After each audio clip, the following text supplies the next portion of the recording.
Aquí hay algunas preocupaciones que deben ser tomadas en consideración. Para mí, la mayor preocupación es la indiferencia ciudadana, porque estamos adoptando como hechos normales aquello que está pasando en la ciudad o tal vez en el país. Nos estamos acostumbrando a ver las balaceras, a mirar los enfrentamientos, a mirar el número de muertos de un día hacia otro, a a escuchar de que están vacunando al vecino de al lado. O sea, la vacuna es pedirle dinero en nombre de darle seguridad a alguien. O sea, estamos indiferentes frente a los altísimos niveles de inseguridad que atraviesa Esmeraldas y que atraviesa el país.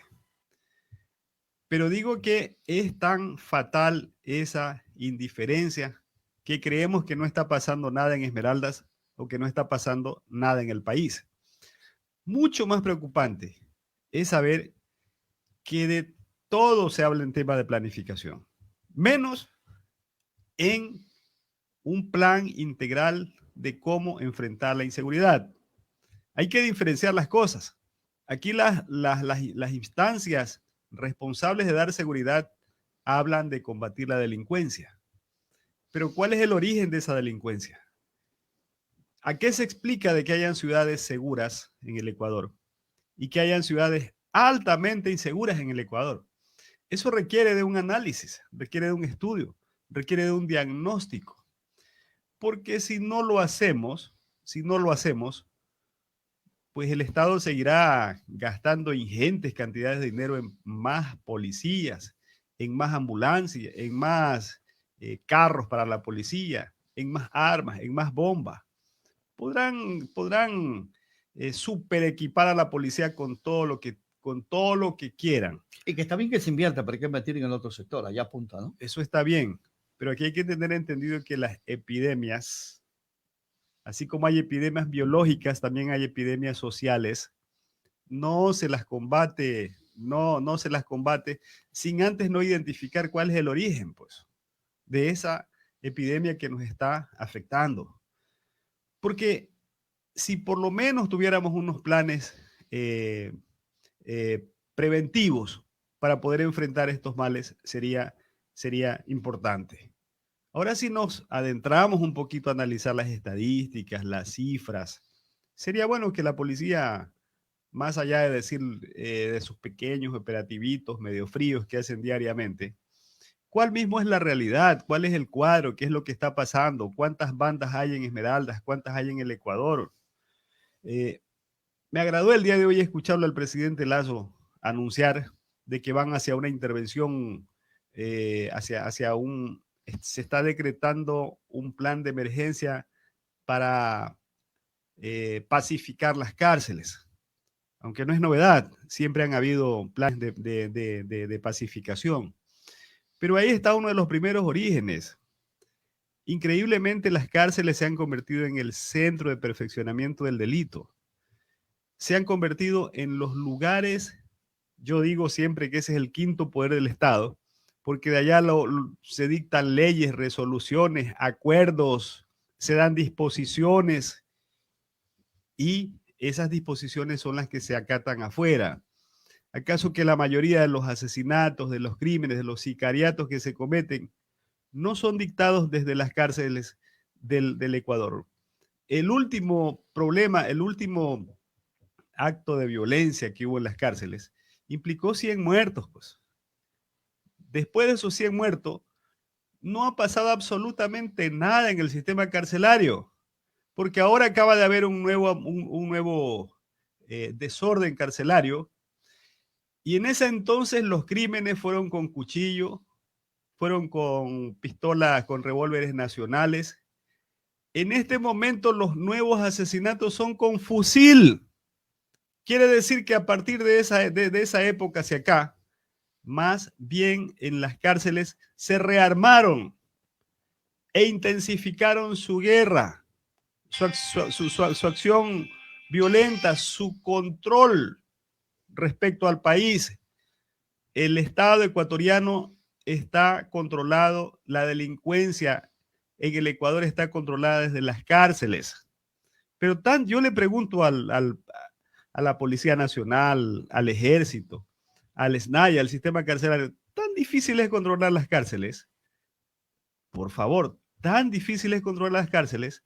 Pero ¿cómo es que en países grandes como en Estados Unidos, por ejemplo, en Reino Unido, en Europa, usted no escucha que los presos tengan, o sea, tienen lo importante que es seguridad dentro del sistema carcelario, porque en la cárcel también hay gente buena, hay gente que muchísimos están injustamente en el sistema carcelario. Sin embargo, esos estados, a todos los que están adentro les garantizan seguridad. A todos les garantizan seguridad y el Estado manda. No es que desde las cárceles se manda y se da órdenes. Aquí se habla claramente de que en las cárceles están metidos los cárteles mexicanos, pues.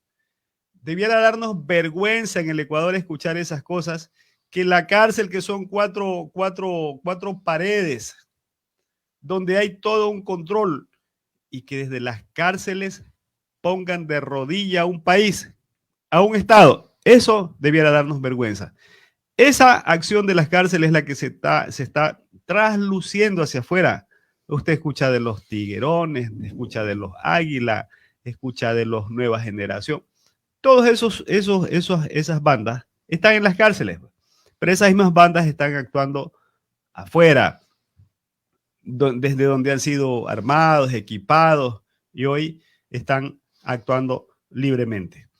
De tal manera de que en Esmeraldas, en el país, se requiere de acciones, de acciones, no solamente de que se combata la delincuencia, sino que vayamos hacia un plan integral, porque aquí también hay que entender a los jóvenes, pues. Y usted encuentra con que los más pobres del país son los jóvenes. Los Nelson, más es que no desatendidos se son los habla de jóvenes. esto que usted ha tocado, un plan integral. Qué bien que estamos por ahí. Lo que se habla es que se declaren emergencia las cárceles, pero dentro de eso no se habla de este plan integral para llegar al fondo del problema, para llegar a eso que está afectando, porque usted ha dicho, antes fue un poquito, ahora ya el índice de violencia aumenta, no ha bajado, no ha disminuido.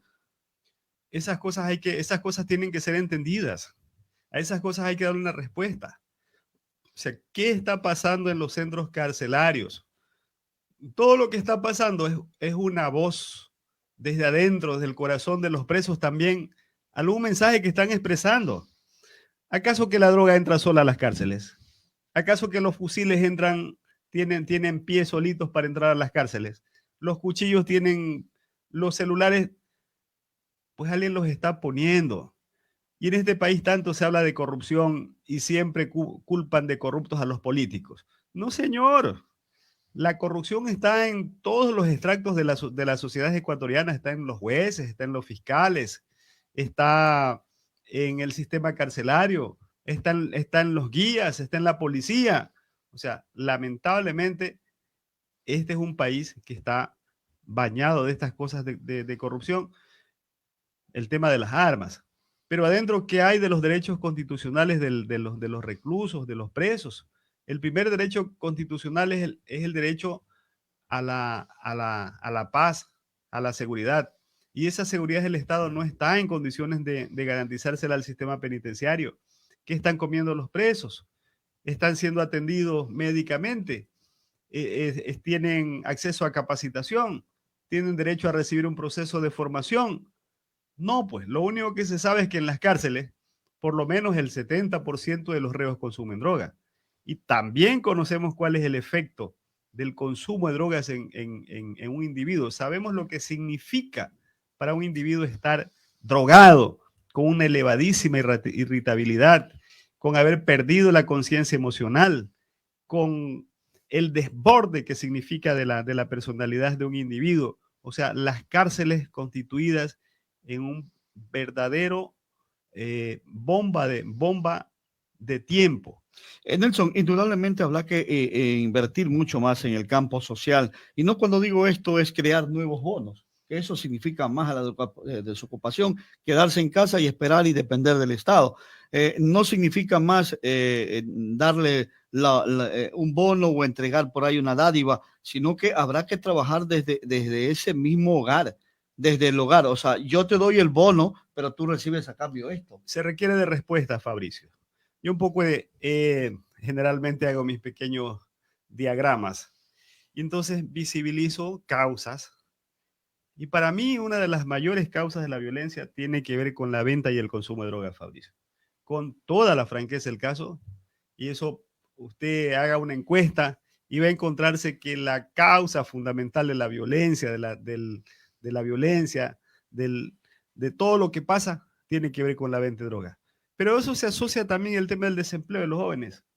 Y el tema del desempleo es un tema que va pegado a oportunidades, porque si no le entregamos capacidades al joven para que mañana se enfrente, ¿cómo pues? ¿Cómo avanza? Y usted aquí tiene las universidades nuestras que son universidades de cartón, pues. Son universidades de papel. Acá el sistema educativo es ir a la universidad a recibir 10 materias, todas le hablan de letras, letras y letras y ciencias sociales y filosofía y un montón de tonteras que en la vida profesional no les sirve nada a los chicos.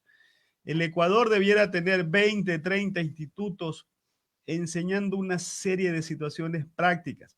Lo grave es que nuestros jóvenes en su gran mayoría no saben qué hacer, pero a eso se complementa con la carencia de propuestas por parte del Estado. Yo hablaba de un plan integral que pueda responder a esas necesidades, esos requerimientos de los jóvenes. Entonces, complementamos con la pobre oferta académica que hay hacia los jóvenes en temas académicos, pero ahí también está de por medio el tema de la familia. Hay una familia bien débil, hay una familia que no está orientando, hay una familia que no está formando, una familia que no está enseñando, una familia que está atropellando a ratos en un momento dado al joven y lo está lanzando a su familiar hacia estas redes que en el camino es abrazado por fuertes influencias sociales que lo llevan pues por ese camino también en medio de sus necesidades insatisfechas. ¿Cuántas necesidades insatisfechas tiene el joven? ¿Quién se las satisface? Con una mente débil, que no la ha podido formar, que no se lo ha podido formar bien, es susceptible, frágil a que el día de mañana salga realmente a delinquir. Y obviamente que todo eso, esas causas que yo estoy señalando, indudablemente que generan efectos. Yo aquí lo que he hecho es a manera de un pequeño árbol de problema, mi querido Fabricio. Entonces usted mira los efectos y ahí están los efectos, la inseguridad en Esmeraldas y en el Ecuador. Y esa inseguridad, pues expresada por delincuencia, expresada por sicariato, expresada por miedo, pues las rivalidades entre los jóvenes cada vez crece y entonces los jóvenes están matándose. Hay la guerra de los jóvenes.